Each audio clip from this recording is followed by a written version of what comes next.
Assalamualaikum warahmatullahi wabarakatuh. Ya, oke teman-teman ya, kembali lagi bersama saya di channelnya Agung Yustian. Oke teman-teman, pada kali ini yaitu pada tanggal 13 Agustus 2021, kondisi market itu lagi pada ya lumayan agak hijau ya, agak cerah nih kalau misalkan kita lihatnya. Di sini untuk Bitcoin itu mengalami peningkatan ya, kenaikan hijau ya sebesar 1,98%, kemudian Ethereum 5,22%. Ya ini lumayan ya. Untuk si Binance juga 0,35, Cardano.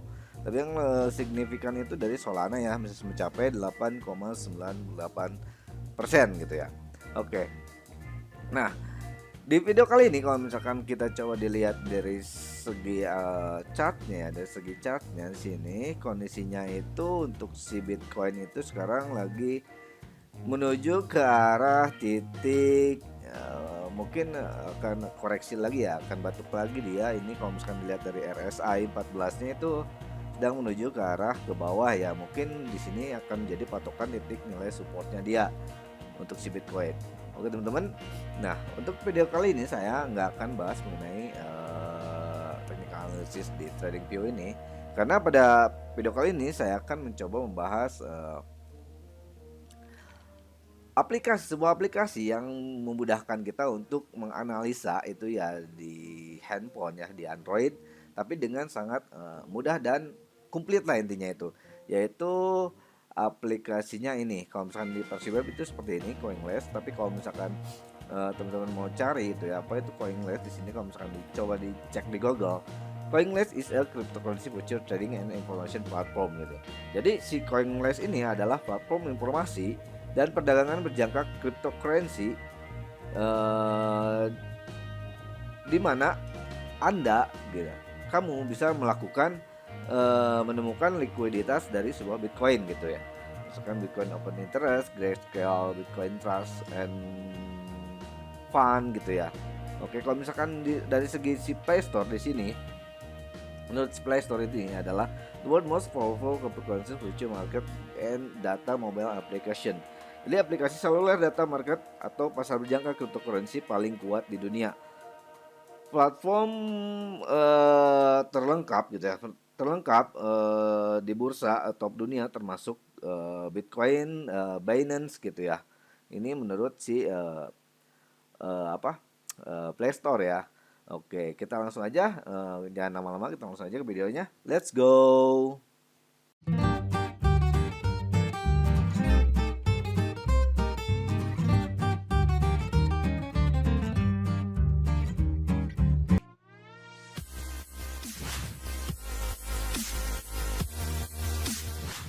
Oke teman-teman, jadi kalau misalkan kita coba lihat di Play Store, di Play Store itu teman-teman tinggal coba klikan di sini penelusuran yaitu Coinless ya.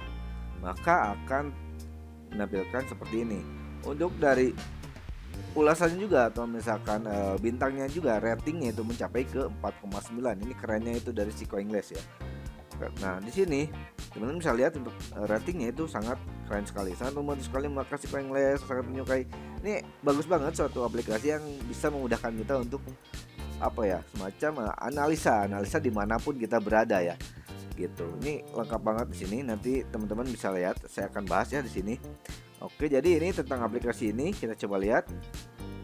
Nah, terjemahkan. Oke, cryptocurrency waktu nyata, coin market cap, pelacak harga kripto, Coinstat ya, aplikasi seluler data pasar berjangka cryptocurrency paling kuat di dunia. Daftar lengkap bursa top dunia termasuk Binance, OKX, FTX, DYDX, Bybit, CoinX, Huobi, Bitget, Kraken, Rarebit, Bitmax, Bitfinex dan lain-lain. Di mana Anda dapat menemukan likuiditas Bitcoin di mana terbuka Bitcoin, Grayscale, Bitcoin Trust, Bitcoin Long versus Short rasio, dan secara efektif membandingkan tingkat pendanaan untuk crypto futures. Jadi Coinless adalah aplikasi besar, aplikasi pasar berjangka cryptocurrency gratis yang memungkinkan untuk Anda sesuai peringatan harga kripto untuk cryptocurrency favorit Anda gitu. Jadi ini tuh adalah datanya itu adalah real ya, berdasarkan market, berdasarkan pasar.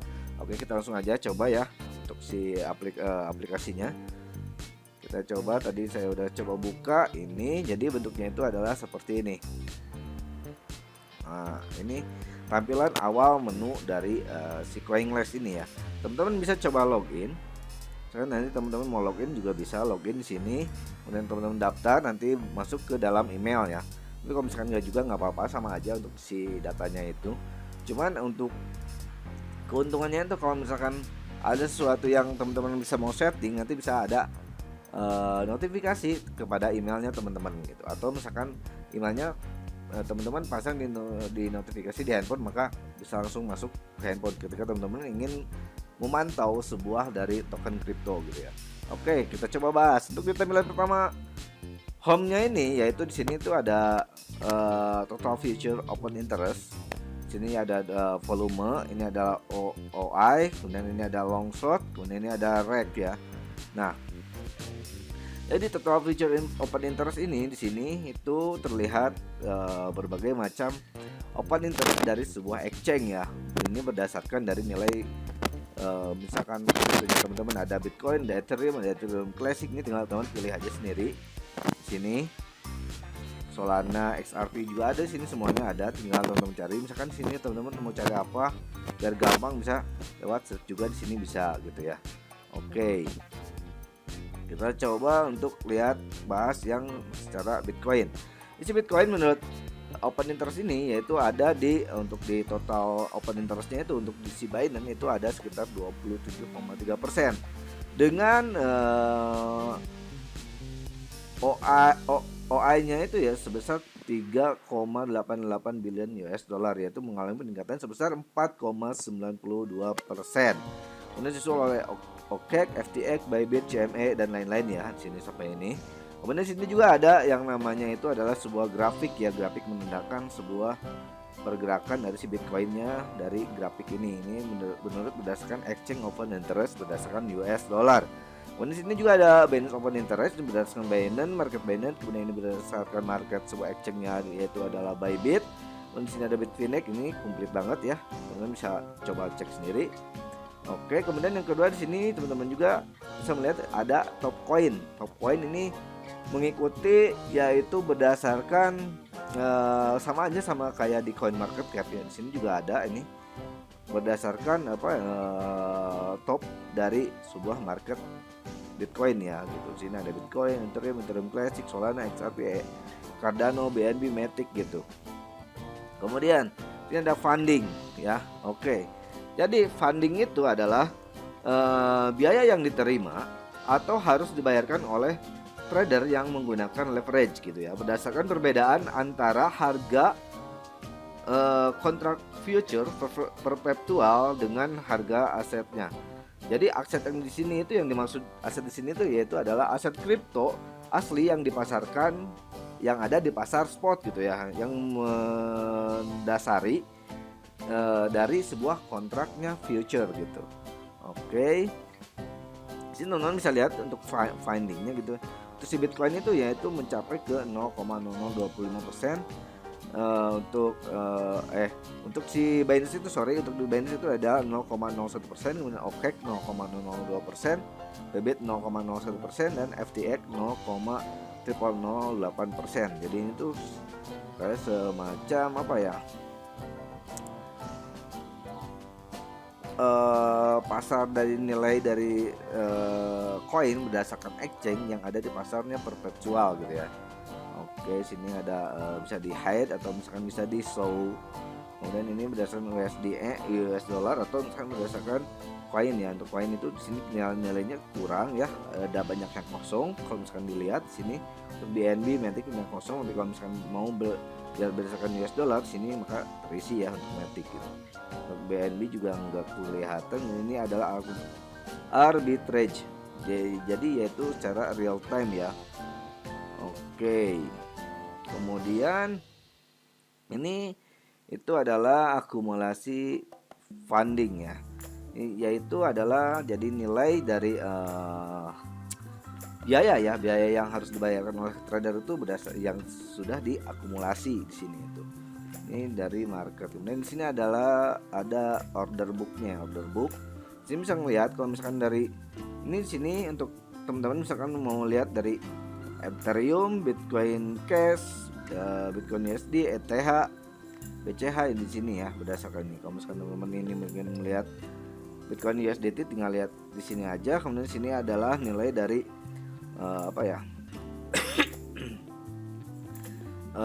sebuah orderan dari maksudnya itu apa ya, kayak semacam nilai order daripada besaran market gitu ya. Kemudian sini ada order depth, order paling bawah itu untuk nilai dari sebuah sell ataupun buy itu hampir seimbang nih untuk nilai yang hijau sama yang merah gitu, hampir seimbang untuk dari segi Bitcoin. Kemudian kalau misalkan coba kita lihat dari Ethereum sama juga hampir seimbang ya untuk nilainya.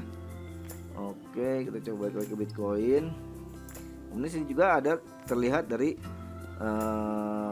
trading yang atau jualan yang berjumlah besar gitu, large trades.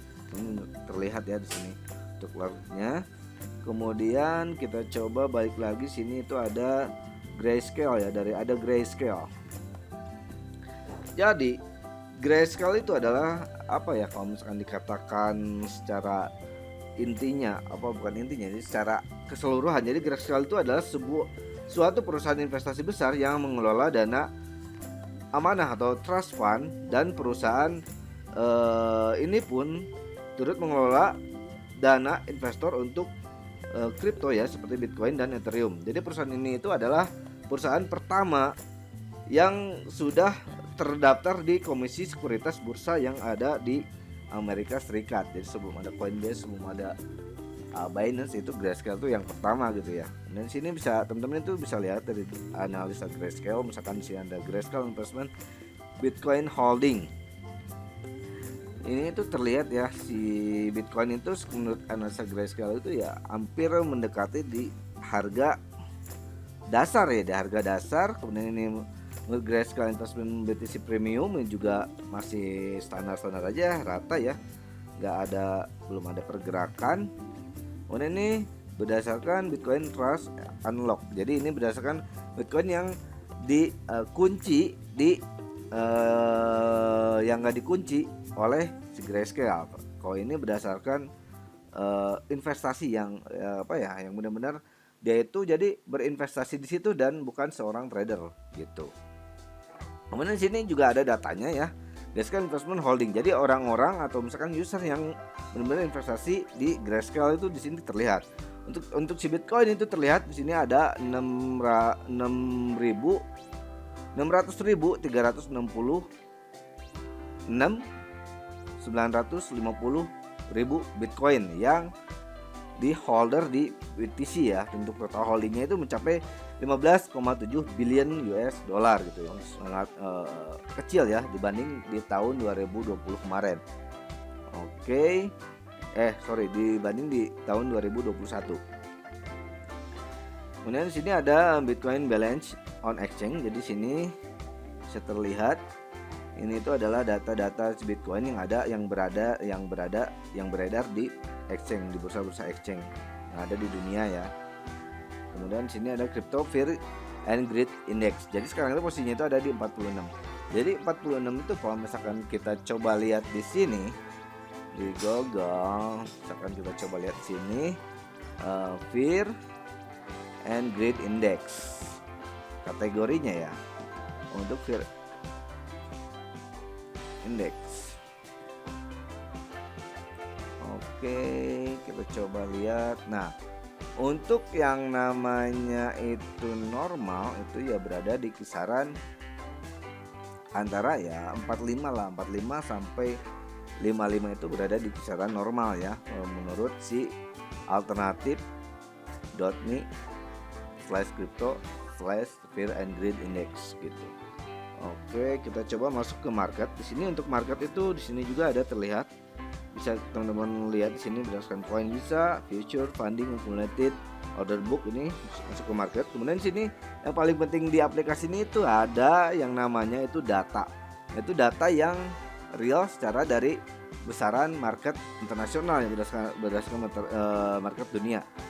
Kemudian sini ada open interest yang tadi kita udah bahas ya untuk ininya. Kemudian liquidation itu adalah orang-orang yang bermain atau user yang bermain di dalam kayak trading, kayak semacam margin call, leverage, future. Di sini datanya ya. Oke, datanya di sini. Ini likuidasi, misalkan nih ada yang bermain short, long, sehingga harganya itu terbentuk. Kalau misalkan kita lihat di sini, ini kita lihat. Nah, ini tanggal 11 ya. Untuk yang tanggal 13 ada nggak sih? Oh, ini ada. Yang tanggal 13 itu untuk short itu ya, untuk bermain di future itu lebih banyak dibandingkan yang benar-benar investasi untuk bermain long gitu. Untuk di Binance itu ada 14,18 miliar US dollar untuk di short, kemudian untuk the long sebesar 4,82 miliar US dollar. Dan di sini ada juga historical liquidation-nya ya. Di sini kita bisa lihat untuk exchange-nya, misalkan teman-teman pengen lihat Binance aja di sini semua ya. Kemudian misalkan teman-teman pengen lihat all juga bisa sini, berdasarkan ada beberapa exchange yang ada. Ini adalah size-nya. Misalkan mau yang di 1000, kisaran 1000 segini. Kalau misalkan mau pengen yang lihat yang besar sekali ya, yaitu di 1 miliar, 1 juta ya, 1 juta, yaitu cuman ada, kalau misalkan dilihat sekarang itu cuman ada di OKX, FTX, Bybit. Kalau untuk si Binance itu kebanyakan itu sekarang itu mungkin yang lagi pada trading ya, yang pada bermain di future. Kemudian di sini ada long and short. Nah, sini adalah data-data yang orang-orang yang bermain long and short ya. Oke, sini ada datanya semua, teman-teman bisa lihat. Oke, ini untuk BTC, misalkan teman-teman pengen lihat ETH juga bisa, ETC bisa, Solana juga bisa. Semuanya di sini, semuanya datanya ada komplit semua ya. Kemudian sini ada Grayscale juga. Jadi juga kita udah bahas untuk si Grayscale. Dan yang paling penting sini itu ada history reminder. Jadi sini itu adalah sebuah data history yang sangat penting gitu ya. Di sini ada leg order besar yaitu ada di ETH ya, di Ethereum, yaitu pada tanggal 13 Agustus jam 16.21. Dan led by order 302,76 ETH on FTX ETH USD perpetual transaction price is 2000 US dollar gitu ya. Sini itu datanya. Kemudian misalkan kita mau lebih spesifik untuk leg ordernya, di sini kita bisa lihat juga. Untuk yang hijau itu ya berarti bahwa datanya itu menunjukkan ke lebih ke arah buying. Kalau misalkan yang merah itu lebih ke arah sell ya, gitu. Di sini juga ada well alert. Ini terlihat nih tanggal 12 paling awal itu berarti ke atas ya, tanggal 13 bulan Agustus 2022 itu pada jam 04.49 itu ada 1000 BTC pada jam 24.02 yaitu sebesar 24.02 million US dollar transfer from unknown wallet ke unknown wallet gitu ya. Kemudian di sini juga ada, kemudian sini aja nih ada 2500 BTC ya, transfer dari Coinbase wallet ke Binance wallet. Nih keren, ini duit semua ini. Sebesar apa nih duit ini nih? Yaitu sebesar 2500 BTC, ini gila sekali. Ya, ini untuk dari segi history reminder. Kemudian di sini ada token juga. Ini token-token berdasarkan kalau misalkan dilihat dari sini, ini itu adalah kayak semacam di layer kedua sampai layer ketiga di sini itu ya. Kalau misalkan dilihat sini itu ada Cake, Cake, LDO gitu ya, X1, Link, Matic gitu. Bisa dilihat juga di sini untuk ada top gainers, ada juga top loser. Ini semua komplit ya, cukup komplit. Ini mirip-mirip sama CoinMarketCap, tapi ini di sini tuh ada data historical reminder sama Grayscale, sama long and short, liquidation, dan open interest. Oke, jadi begitu ya teman-teman. Kemudian kalau misalkan kita coba market ya, sekarang itu dia itu lagi menuju ke arah, mungkin di sini menjadi titik menjadi suatu supportnya lagi nih di sini. Kalau misalkan dia nggak balik arah lagi ya, karena di sini kalau lihat ini garis BWMA gitu ya, ini udah mulai standar nih guys. Kemudian untuk si RSI nya juga udah menuju ke arah naik ya. Ini mudah-mudahan menjadi suatu hal yang positif ya bagi kita semua untuk para investor di cryptocurrency ya, karena di sini dia itu udah berhasil melewati dari titik resisten yang sangat besar sini, yaitu di angka 23.600 sampai 23.800, dan sekarang dia itu berada di posisi di 24.478 US dollar. Itu adalah suatu tanda yang cukup positif bagi kita para investor di kripto gitu. Oke teman-teman, mungkin untuk video kali ini cukup sekian ya. Semoga bermanfaat bagi teman-teman. Dan disclaimer on dan dior ya, karena saya bukan financial advisor teman-teman. Dan pengendali keuangan teman-teman adalah diri teman-teman sendiri. Oke, finish weekend. Wassalamualaikum warahmatullahi wabarakatuh. Terima kasih.